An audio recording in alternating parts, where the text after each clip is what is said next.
Today's episode focuses on reaching engineers and technical buyers in Europe. And we're utilizing data from the State of Marketing to Engineers Research Report as a jumping off point for you to have evidence-based proof behind some of the recommendations you'll hear today. And there's also a bit of a bombshell towards the latter half of the episode of what technical publications in Europe are seeing as a trend, a new emerging trend that gave me pause, and it's fascinating. So I'm not going to spoil the surprise. You'll have to listen along. And also, if you haven't yet downloaded the State of Marketing to Engineers Research Report, be sure to do that. There's a link in the show notes. We're only hitting on a few data points in today's episode, but there's a lot of rich regional information that you can discern out of that report. Let's do this. Welcome to Content Marketing Engineered, your source for building trust and generating demand with technical content. Here is your host, Wendy Covey. Hi, and welcome to Content Marketing Engineered. On each episode, I'll break down an industry trend, challenge, or best practice in reaching technical audiences. You'll meet colleagues, friends, and clients of mine who will stop by to share their stories. And I hope that you leave each episode feeling inspired and ready to take action. Before we jump in, I'd like to give a brief shout out to my agency, True Marketing. True is a full service agency located in beautiful Austin, Texas, serving highly technical companies. For more information, visit truemarketing.com.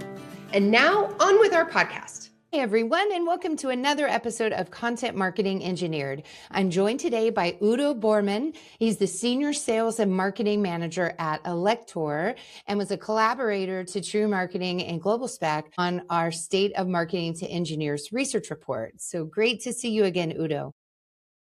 A pleasure to be here. How are things in France? France, things are now cooling down. We had a really hot weather period over here in Europe. And now I have to say I'm looking forward to the real summer. But it's a busy time. The markets are going up and down, crazy developments. But I think we can touch base on it in our discussion, which is coming up now. So I'm really looking forward to it. Sounds good. Before we get into our discussion, tell me a little bit about your day-to-day job. And I know you recently took on the sales component. So last time we talked, you were just focused in marketing. So what are you up to these days?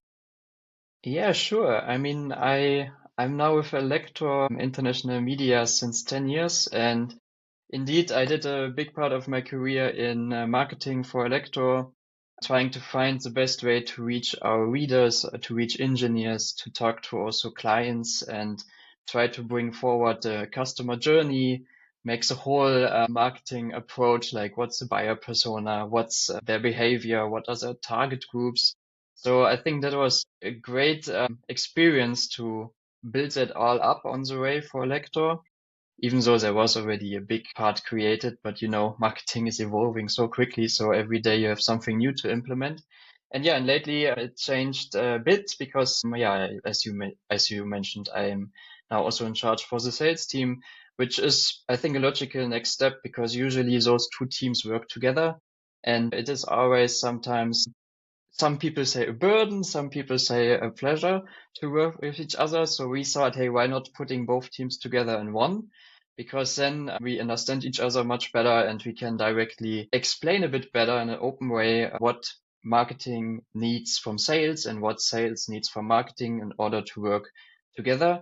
And I think also to say marketing and sales has been developing so much over the years. I think in the early days, sales was a driving factor to really bring in the new clients, to really sign off new contracts and agreements, which they still do. And marketing had more like, let's say, the paperwork task to, figure out some new leads and try to help me on the way, make some nice graphics. But I think nowadays everything is in the digital world. So we have much more touch points which are emerging before the actual sales takes place. And that's also reflected in the report, right? Just 62% buying process happens online. And I think those are touch points which are coming mainly due to marketing activities. So yeah, to sum it up, I'm happy to now lead those two and make it work together. And for Elektor, just to short notice, we are now also celebrating 65 years young. So Wow. it's been quite a journey from which I'm just a small part, and it's astonishing to see how a media platform can evolve over years. We are producing for electronics engineers all over the world. Started with a print magazine and then developed into an online platform, a community, and now we kind of circle back to the roots actually with 65 years because we say we are used as educational material. And also engineers, they do need to educate themselves, and there's nothing better than having also a magazine or a platform where they can learn via articles, via webinars, via podcasts like what we do today, and so on. So yeah, there's still a lot to come. So this year marks 65, but I'm pretty sure there will be some more years to come in the future. Well, happy birthday, Elektor, and happy anniversary, rather. Exactly. And, Thank and you. this was a good transition into our topic today. So let's start. You've already alluded to it, but what is working right now to reach engineers and technical buyers in Europe? Yeah, I would say, on contrary to many other places in the world, I think the biggest mistakes marketeers can make when they want to reach engineers is assuming they need more attention. They don't, right? I think we all agree engineers, they have a lot of noise left and right. There is general advertisement, promotion every day. Their mailbox is full. So what they actually need is better signals, better parts that fulfill their needs during their normal workday. So because what European engineers are, and I think engineers, in fact, in general, they are really practical. They are also kind of skeptical. And I think what a good engineer can do is they can filter really well through many, many of different documents and through many different layers of technology. And they filter therefore also really quickly when something is just, yeah, buzzword or just promotional. So then that's where I think many marketeers need to learn. It's not the mass that needs to be created. It needs to be really technical in depth. And therefore, I would say the question is not for the marketeers to say, how do we interrupt them in their normal day behavior? But how do we become part of the research process, and how do we tap into the day-to-day buying journey? And there, I think the first number in the report really sticked out to me. 62% of the buying process is taking part online, and that's before they speak with any of the salespeople. And when you look on the European numbers, it's even 64%. So it's even a higher amount, right? And that was for me already like okay, you need to adapt here. You need to adjust your marketing strategy accordingly. And then how can you do it, right? So first of all, you need to look into what's the buying journey looking like for your audience, for your target group. Where do you have touch points? So be it articles, maybe you already have webinars or videos, newsletters, data sheets, and so on.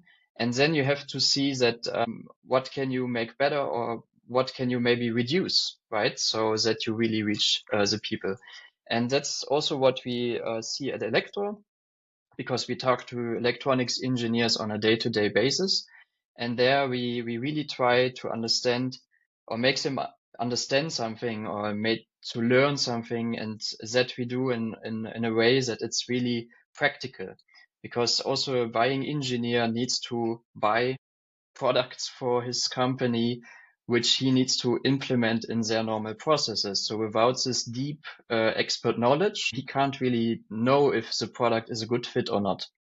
So this is what I think works pretty well in Europe when you really go for the technical depth, and when you really demonstrate it with demos or also with videos, and then you give the engineer a lot of tools to work with. And once he sees all those tools, he can choose himself or herself, okay, is that a product a good fit or not?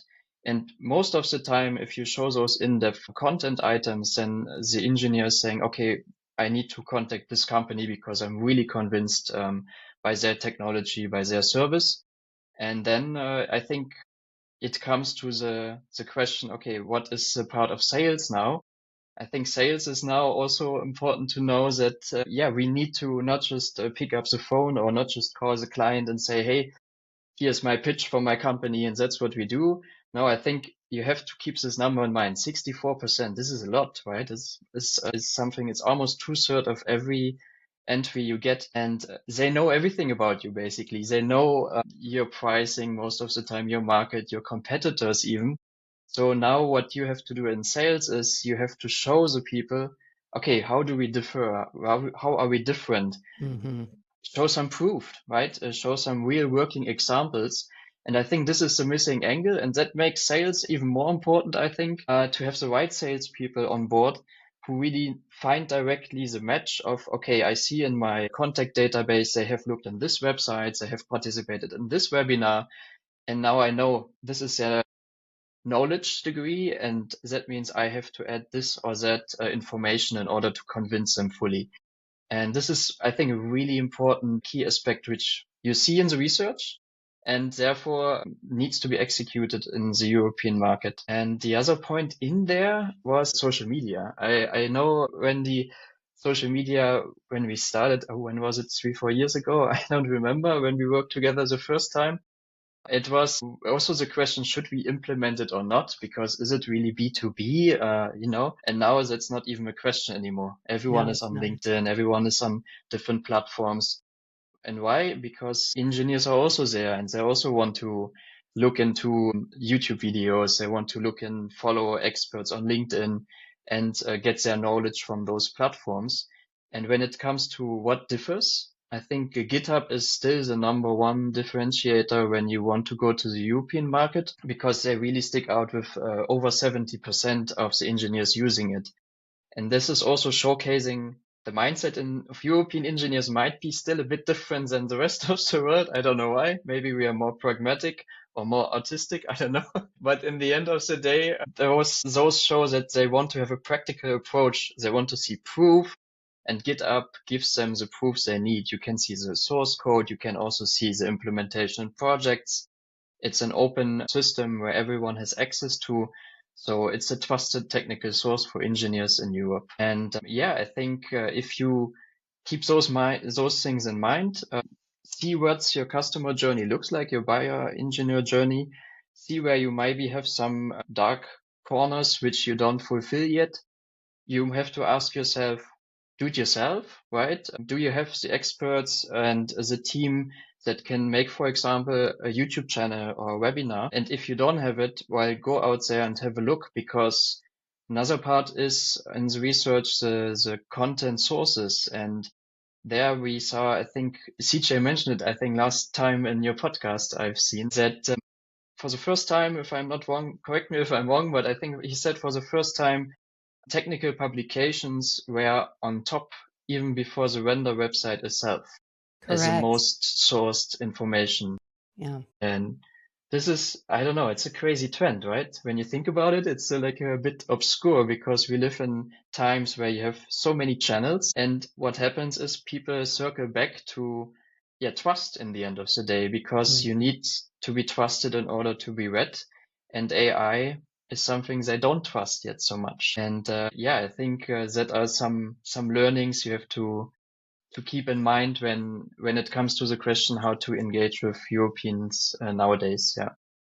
Yeah, and I'm glad you brought up the trust, because I do believe that that's the main driver of technical publications jumping up in popularity to that number one spot. And of course, we also asked about your trust level with AI, and regionally, the Europeans were pretty distrustful, right?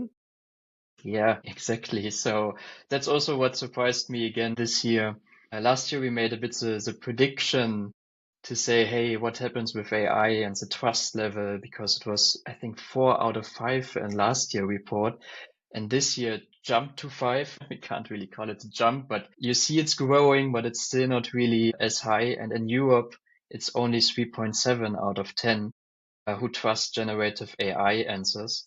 And that shows again, there is still a big discrepancy, because it's almost a contradiction, if you want to call it this way, right?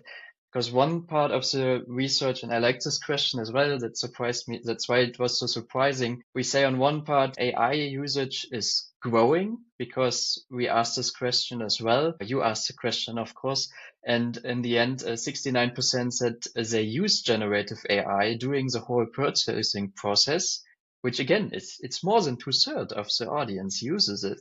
But then at the same time, they say, well, but we don't trust it really. I So, know, right? you know, Yeah. this is, I think you can say something, and it's really important to keep that in mind that you Hmm. are part with AI. If you use AI or if you are listed in generative AI summaries, you have to be there because it's part of the buying process.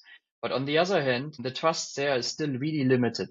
So people see it and they're like, yeah, but now I need some more deeper knowledge and understanding. This is Time to typical validate. engineer behavior. Yeah. Yeah, yeah. Yeah, And and I think engineer do use it because engineers are curious from the basis, and that's why they test out also AI. I think for engineers, AI isn't a topic since 2, 3 years. It's a topic since 5, 10, 20 years and even longer. I actually looked in our magazines lately when we first time wrote about AI in electronics engineering, and it was in the late 80s that we had a first article about neural mm, networks and how that all works together. yeah, And this is interesting how long it actually exists and how late it arrived in the general audience. So, but therefore, engineers really test everything, try it out, and then they make up their own mind to say yes or no. And this is, I think, surprisingly because they use it maybe, but on the other hand, they see it's a bit vague. We don't know where's the source coming from. We don't know really who's staying behind the summary, right? And this is which needs to be more accurate. That needs to be maybe more openly displayed. I think nowadays more and more links are getting added to see the trusted source behind the mhm, summary. But I think it goes in this direction. And again, maybe we can make another prediction how it's going to be in next year. If we ask this question again, I still think it will grow slowly, but it's nothing that you shouldn't do. You should try to be listed there.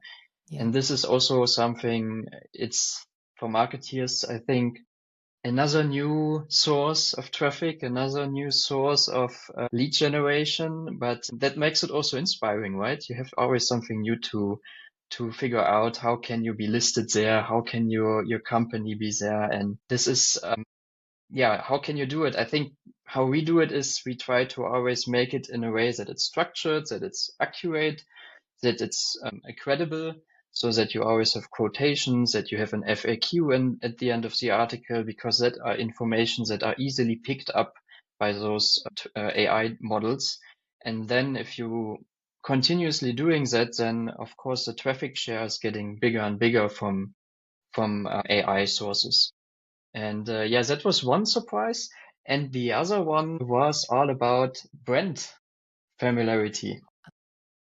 I don't know. That came as a surprise maybe for you, Wendy, Yeah, but no, I did not find it surprising. I found it yeah, to reinforce what I've long believed, but I was excited to have the data behind that to show brand truly does make a big impact when it comes to purchase decisions. definitely. And I think I see it a bit as it's more the psychologic underneath the, let's say, rational engineer.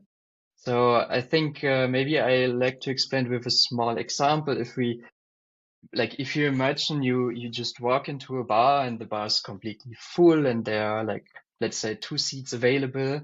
One seat is next to someone who looks familiar and the other one is next to someone who you never seen before. Even if you're a rational engineer, you would probably go to who?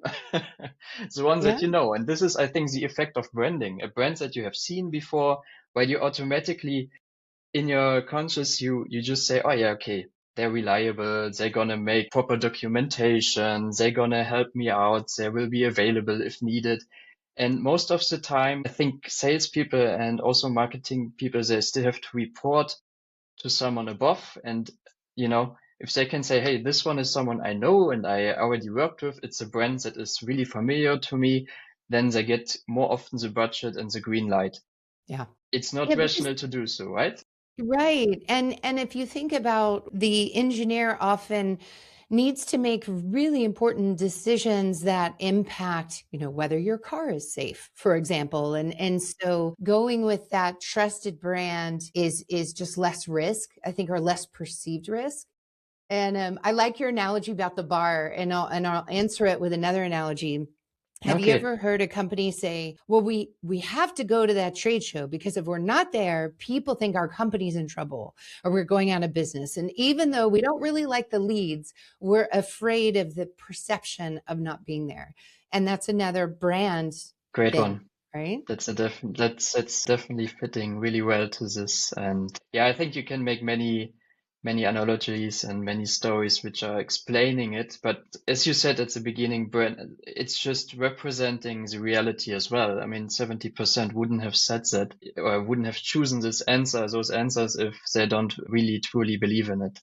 And this is why I saw another nice comment lately on LinkedIn, I think. Anyways, it was basically saying something like, if Coca-Cola would stop doing brand awareness, then the second position would overtake them in no time. So they heavily invest in brand awareness. Everyone knows them, obviously, but you see Coca-Cola advertisement all over the place the whole year long, and they spend quite a bit of money Yeah. in keeping that up on this position. And being there is one thing, but staying there is another level as well. And this is why branding and making awareness for your own brand is super and highly important. Yeah.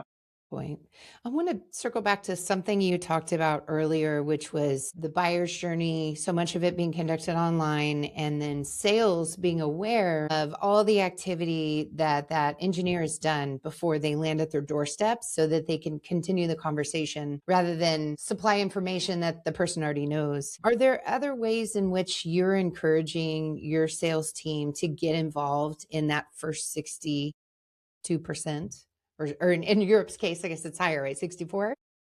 Yeah, well, I think it's a give and take. So of course, the client conversation with the sales team is super important as well to know what questions are asked, where are downfalls, where are holes in their information that you can use then and say, okay, we heard that for this product they didn't know about fact ABC. So taking this information from the sales team and bring it to the marketing is highly important because then you can create content which basically fills a gap. Or if they hear about like, oh, this competitor is having a different pricing, well, this information is also highly valuable for the whole e-commerce department to adjust the product line, the pricing, and so on. So I think, again, the position of sales is not getting less relevant. It's getting more relevant with the right people who ask those questions and who can really tap into the audience by asking where the downfall is and by also answering the audience directly. Hey, I've seen you already visited the webinar. Did you know that our competitor XY is having this problem, for example, right? So Yeah, showing the solution like is always important for a salesperson. And if the marketing can help on the way by getting the information from the sales team, this is highly relevant. Yeah. And this is really practical approach as well, right? So then if you see marketing implements this one question that was never asked before, the salesperson is also happy because they're like, oh, they listened to me and they really wrote now a nice article explaining the whole situation about noise reduction in our engine or whatsoever. So, and this is a nice play with each other, but it's a really important discussion to have every week, basically. for sure. Yeah. Good. And this is Well, really, AI can also help there and assist. I think this is a nice part as well because we also use AI in our own daily work. And we also say, how do we implement AI and how can we make our own work better? mhm. This is nice when you have, for example, scripts or meeting notes, and then you can easily replicate formal communication with a client or also an internal communication, a news piece that was maybe lying on the shelf for really long. And with the help of AI, you can filter out a bit better and quicker what you really need to focus on. Yeah. So that's also one of the takeaways, I would say. So are you taking, for instance, sales calls with prospects and loading them into AI to create a library that then you can spin off into content? Is that what I'm hearing? Yeah, that's one option. So, of course, we always listen what the client wants to have. First of all, we are seeing as well that in Europe, the last couple of years, Worldwide was a bit of a crisis. Teams shrinked. This happened in every end. So marketing teams got smaller, sales teams got smaller, and therefore the time that you have to make your task is getting smaller. So you have to focus on activities that you can quickly execute. And that's where, again, we see less people want to have someone on the phone. Same result in the research report. Mainly the people want to have email communication. Sometimes they even want to have just a form to fill out to make a booking. And this is also what we see at Elektor. We implement now a digital form to make direct bookings for banners, for standard activities. Mhm. But nowadays, everyone knows what a standard activity is, so there's no big explanation needed from a salesperson anymore. Most of the time, people say, hey, I have a print ad, I want to have it in the magazine. What are the price? What are the available options? And then they click on the button and say, okay, I book it now. So this So you're is freeing up the time of the the time. salesperson to work on more Yeah, complex, bigger exactly. opportunities, and then taking these Yeah. transactional ones and making them self-serve. Okay, Exactly, making a cool. self-service in a way, and this is also a takeaway for clients and companies themselves, right? If you have a product and which is you always have parts of your product which is easy and understandable and a self-explainer within the industry, obviously. So the engineers know already about it because they made research and so on. So making a form where they can just easily fill in, hey, I want to purchase this product. It's a normal e-commerce platform, obviously, but Mhm. if you make that a bit more for the parts where you know you get the money in, then you don't need to spend so much time on it, and you can focus on creative campaigns, and you can focus on the real, let's next step campaigns, which we all think, okay, what do we have to do next year and the year after? And AI is rumbling over us, but how can we find our place in there so you can spend the time in making that work? Right. Well, for those marketers listening that are maybe from North America, but they're trying to reach technical buyers in Europe, or even for the European marketers, what should they keep in mind about buyer behavior in Europe? What are some of maybe your advice of how to reach them or key things you've seen work that are a little bit unique to the region? Yeah, so I brought you two examples. One thing Good. is it's a pretty AI approach that everyone probably, maybe globally outside from Europe, have thought about it. Like, hey, I can translate. Why don't we translate all our website, all our content with AI and make it a global campaign, right? Yeah. This is sounding amazing. How well does that work? But then when you think about it, you cannot take a campaign which is written for the US, for example, for the culture, for the engineers over there, and just simply translate it into German, Dutch, French, and you name all the languages, and you assume it will perform. This is, I would say it in a short way, translation is not localization. So before this started, we just talked about the weather. Funny example, but you guys have Fahrenheit, we have grad Celsius. That's just a different Yeah. metric already on its own. So you have already, like, especially in technical content, you have formulas to take care of, you have terminology that you need to be aware of. And then that's far away from talking about cultural aspects and also the technical wording or the market expectations and so on. I can make you a long list of all those things that Yeah, but I'm each glad I market was sitting has. here thinking the Yeah, same thing that as a marketer working in a technical industry, you have to take care to get the terminology right, to get the imagery right. And then, like you said, translation is not localization. So you need to get that piece right. So it does take attention to detail and strategy. You can't just like, oh, just give it all up to AI and automate everything and do this quick turn. You need to take care to get it exactly. right, or you're going to lose credibility and trust. And this is the one. That's a word, I think, credibility and trust, those two words that hit the key, because you might save some money if you don't hire like editors or native engineers from the region, but you will lose badly on the long term because after maybe one, two articles or content items or websites that AI is translating for you, which is for technical market. I'm not talking about general things, but if it's for a technical market, then people easily spot the difference. And you might be lucky for 1, 2, 3 months or articles, but after that you will see a sharp drop down because those who actually do take care of it they stick out and they're like the leading platforms because they do take care that all those different differences between the markets are kept alive, because that makes the engineer feel at home, so to say. Bringing back the example of the bar, you go to the bar that you like because of the surroundings, because of the people, because of the culture, you know. And this is something similar to writing and translating. And this is, I think, something businesses have to be aware of and not make quick decisions on, hey, we can save money, let's just cut off all that and translate everything and go global.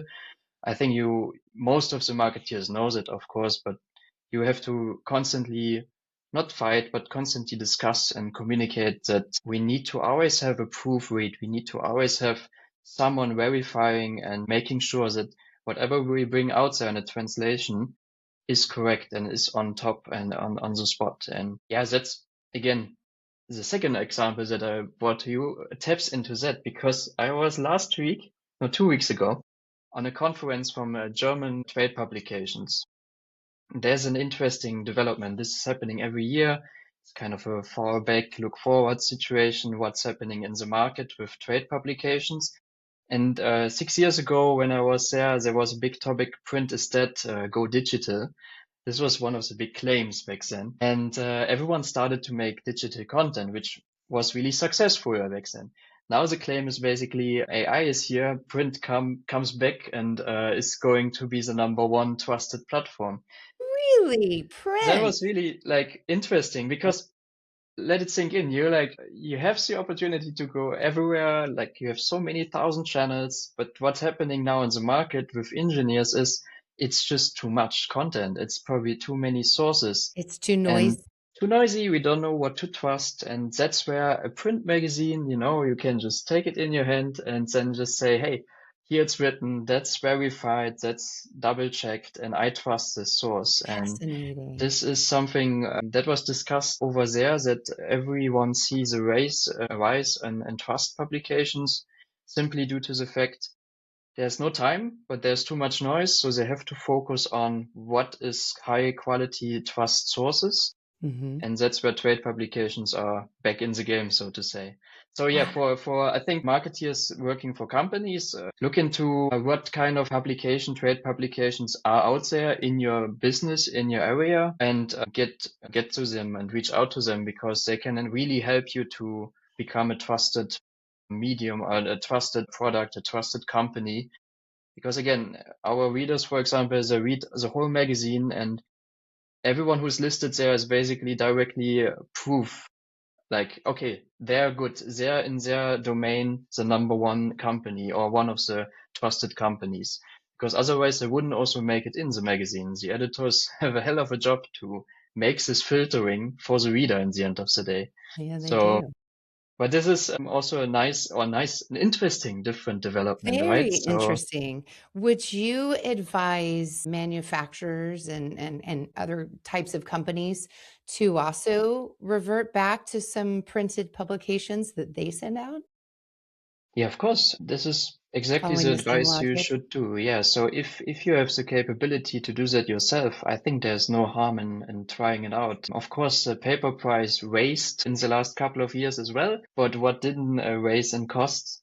But yeah, we see it also in trade fairs lately. You have more and more catalogs again and printed magazine and publications, but also company magazines, like really the product portfolio, not just on the screen, but also again, hands-on in print.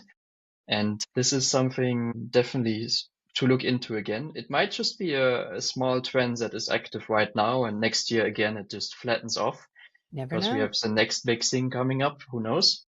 But it's definitely something to be aware of, that in Germany, at least, it really seems to get more credibility than everyone would have thought. So Yeah, very interesting.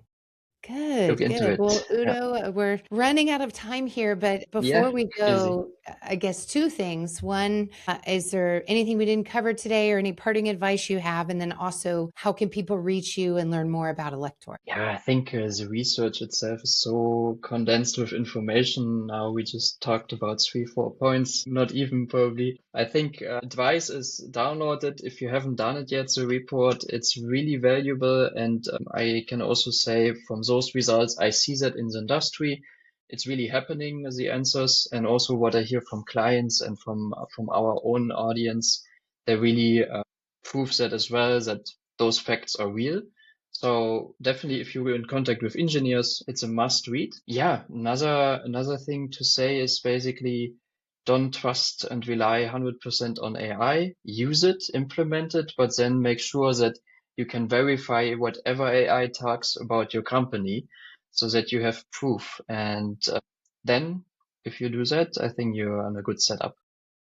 Great. And how can you reach me? Yeah, Yes, you can reach me important. via LinkedIn, for example. So that's totally fine. Just shoot me a message, connect, and then we can talk and discuss whatever you would like to discuss about marketing or sales. Great. Well, I'll make sure to have a link to your profile in our show notes. And Okay, Udo, it thank was you. wonderful to see you today. Thank you for stopping by and sharing your knowledge and advice with us.